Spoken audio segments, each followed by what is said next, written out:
Коронавируска каршы республикалык жам штабдын 14 январдагы маалыматына караганда кечээден бери вирустан бир адам каза болгон. Ушуну менен коронавирустан каза болгондордун жалпы саны 2827 адамга жетти. Соңку бир күн ичинде вирустагы 586 адамдан жаңы табылды. Өлкөдө бул оору жуктургандардын расмий катталган саны 188206 адамга жетти. Бир күндө 111 адам коронавирустан айыкты. Азыр ооруканада 660 бейтап жатат. Дагы 2490 адам үйдөн дарыланууда. Жалпы айыккандардын саны 180.740 кишиге жетти.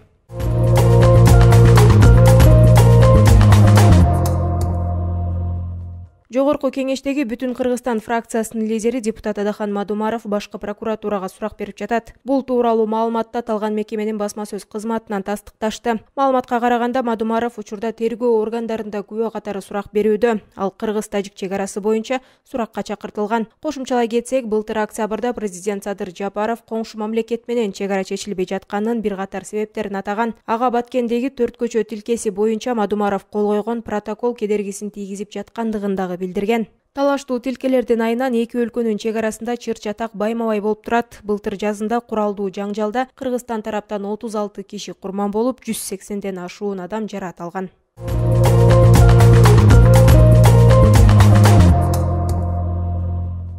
Бүгүн 14 январда түнкү саат 3 чамасында 20 жаштагы кыз 12 кабаттагы батирден секирип каза болду. Бул тууралуу Ош шаардык ички иштер башкармалыгынын басма сөз кызматынан кабарлашты. Маалыматка караганда маркум Баткен облусунун тургуну, ал кесиптик лицейдин 2-курсунда окуп жаткан. Ал бул батирде убактылуу жашап келген. Учурда кырсыктын чоо жайы иликтенип, күбөлөр суралып жатат.